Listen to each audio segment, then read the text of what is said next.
Two games of playoff hoops on a Tuesday night. Oh no, it was Monday night. I've been traveling, so I got my days all wrong. But the Knicks get the win. Nuggets get the win. We're going to get into it all with a giant smile on my face. My name is Shlomo Stark, My name is Levi Jacob. and this is the NBA Daily Recap in 15 minutes or less. Hachimura wearing another kind of mask. He took it.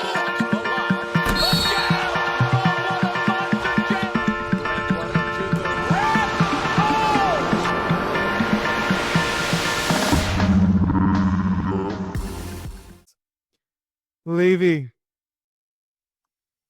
I actually think the Nuggets game was better than the Knicks game if I was a objective fan, but I don't care. Game of the day, Knicks Celtics. Knicks win. Knicks win. 108 to 105. I'm going to make a statement now. This is a big statement, but I thought about it all morning. This is the biggest Knicks win, definitely in my memory, potentially of my lifetime. But it may have been a bigger win in 99 when I was 3 and they made the finals, but I just wasn't following basketball then. But for sure in my lifetime, for sure if you include the Tibbs and Carmelo eras, this win was huge. And yes, Boston will still probably win the series. Yes, they're not going to miss 45 threes again. This was a big win, and it is only something to celebrate right now. I want to apologize to Mikal Bridges if I ever said it wasn't worth trading for you. I would have traded 6 rounders for this game. I like forget about the season. I would have traded 6 first rounders for this game. For that moment at the end of the game when Jaylen Brown gets the inbound and Mikal Bridges takes it from him like I would take candy from a 3-year-old, Levy. Candy from a 3-year-old was Mikal Bridges getting the ball from Jaylen Brown. Karl-Anthony Towns almost had such a dumb foul, ended up being a very, very smart foul. Brunson, 29 points. OG, 29 points. Couldn't be prouder of my boys. So first and foremost, I want to address probably the most important stat in relation to this podcast, which is how many hours of sleep are you running on right now? I don't know how many hours of sleep I'm on because I flew. Like I flew at 1 a.m. and I want to know how amped up you're going to be for next game versus this game, just to plan accordingly. Because it's like this is I got on the plane. I was on the plane, and the person next to me was like paying for Wi-Fi, and I was like, "Dude, next game?" And he was like, "Okay." And he had headphones on though, but I watched with no sound. That's so. Wait, hold on. Can I just say that's a very weird thing that you initiated watching the Knicks game, he agreed, and then continued to watch with headphones, like not including you. It was the plane. Like it was the plane. You can't like not use headphones. I don't know. Whatever. Yeah, it's fine. It's fine. It's not. Listen, it was a stranger. It was now my best friend in the world. I don't even know the guy's name. I like that you felt inclined to ask him though.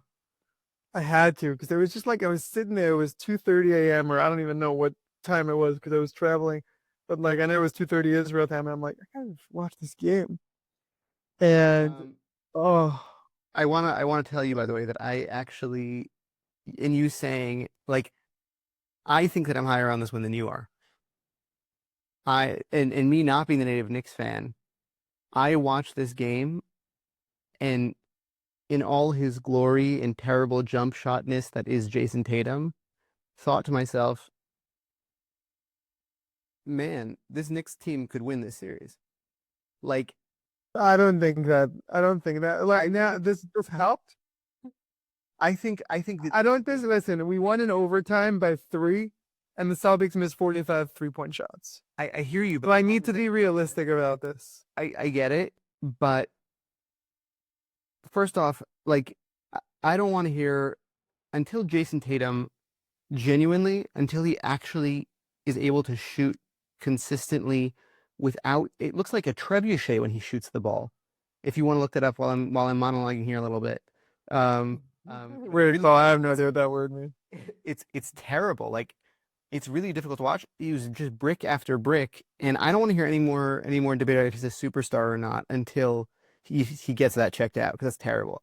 Porzingis, when I was with illness in the middle of the game, Drew Holiday he's slow. He's a little banged up. Jaylen Brown was playing okay. The Celtic, like the whole first part of that game, the Celtic, like couple of minutes through the first quarter, the Celtics looked completely discombobulated. They picked it up. They figured it out a little bit. The Knicks came back from big down. Like they were really down like pulled 20. together. But I'll be honest with you, also on the offensive side of the ball, the Knicks, like from what I said about Thibodeau, that I really would love to see for the Knicks to actually be able to survive in this competition. I need to see more offensive play calling. They were getting open shots. But it was like plays that were being run. Like it was like proper what you call it? McBride was getting open looks, and that wasn't happening in the prior series. They were really it looked like a more evolved Thibodeau team. All the fouling didn't help them for sure.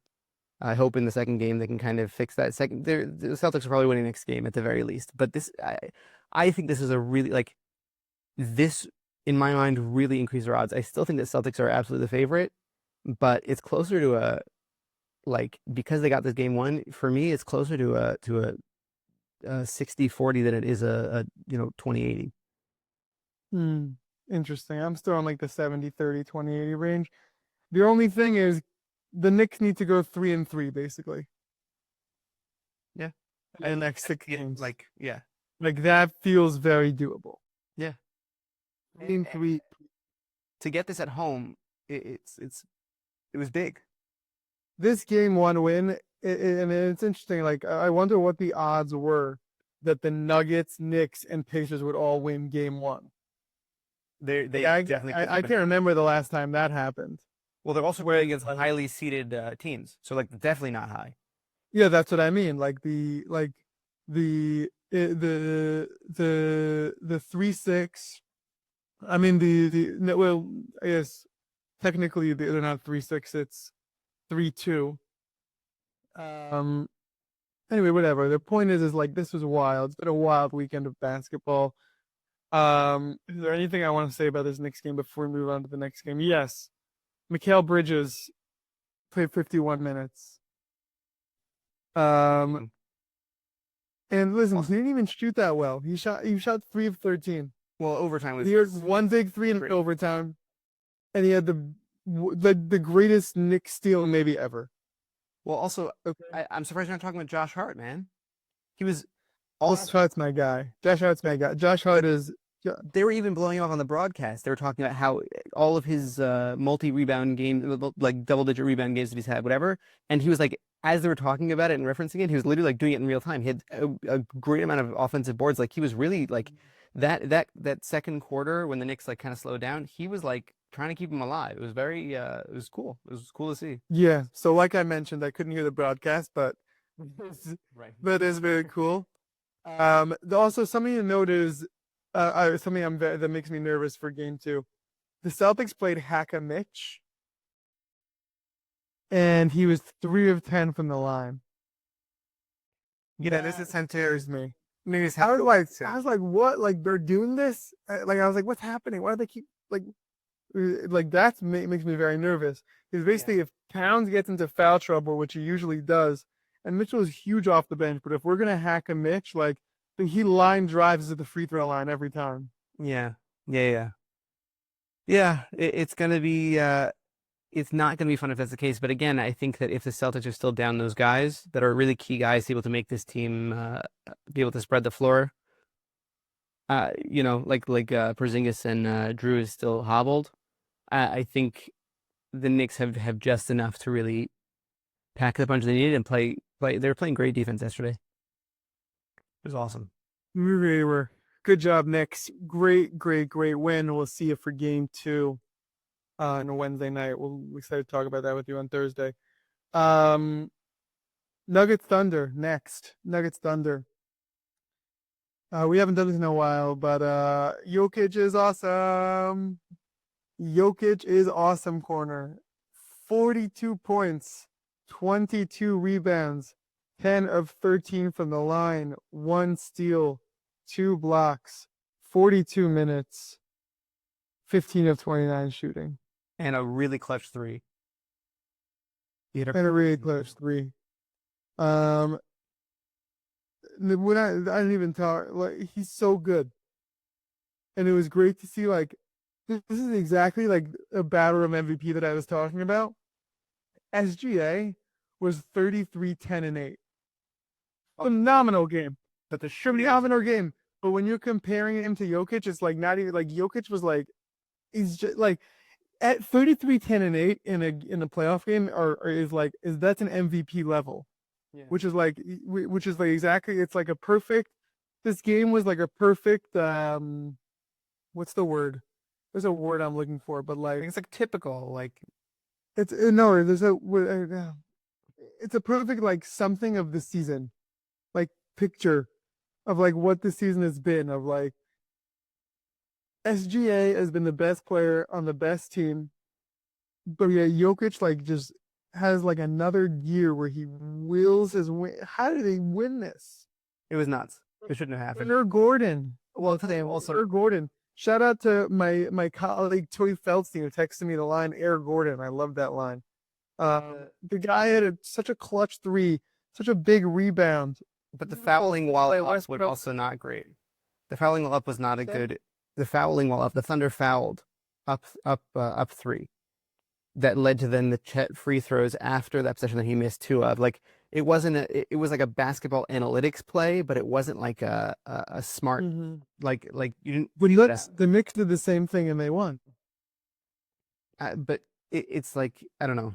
Like worst comes worst, you go to overtime and you figure it out there. You know, like I don't know. I don't. Yeah. Or a double. Or also what was big was the Nuggets fouled Chet, and he missed 2 free throws. Like that's giant. Yeah, 100%. Well, that's I was actually going back and forth with somebody on Twitter, that the Nuggets came out and basically just punched him in the mouth. Like they're riding so high off of that Clippers series. And remember we were talking about how everyone was talking, it was saying the Nuggets don't have good plus minus when Jokic is on the floor and he has no supporting cast, whatever. They took that to heart. And I was actually talking to Max today about this, that Jokic is like, seemingly more fired up, even though he said that he hasn't been. And you see that like the other players are like more motivated to try to pick their spots, but like they're trying to pick up their play. Including Aaron Gordon and Russell Westbrook, who have really been the engine of the team. Like aside from Jokic, obviously. And I think the Thunder just looked like they were like a little bit shell shocked, and it just was not their best basketball. Like they just couldn't play the same great, like very well coached offensive engine with threes flying all over the place and whatever. Like I think as the series goes on, the Nuggets are going to get more tired because the 7-game series from last round is going to be a lot, but. It was the perfect storm for OKC to lose this game. It was a tough loss. Denver exceeded expectations. Yeah. That's the bottom line. And I'm at a loss for words at how good Jokic is. I mean, it's funny because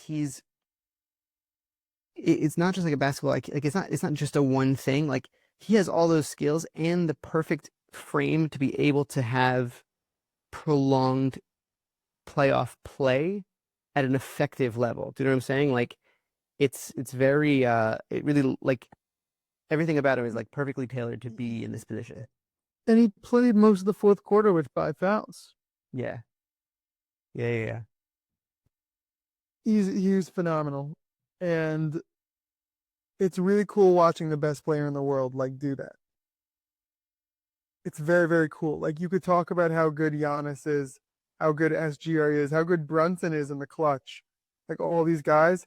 Jokic is so above and beyond, so clearly the best player in the world. Here's my question. If he leads them to the finals, I know it's a lot. You got to go through a lot in order to get there. if he leads them to the finals, does this now make all the other teams go like, hey, like maybe we should fire our GM and head coach like right before the playoffs? You see him. That means you were saying this half joking. He's coaching the team. 100%. You watch like these, like you could like look at like there's videos of the huddles. It's just him telling people what to do. But he said on TNT, which is funny, is that he was like, but I was running the timeouts before. It's just the media is covering it differently, and like I'm like, dude, I'm sorry, you're lying. Like you're wrong. It is absolutely insane. Are you okay? You're good.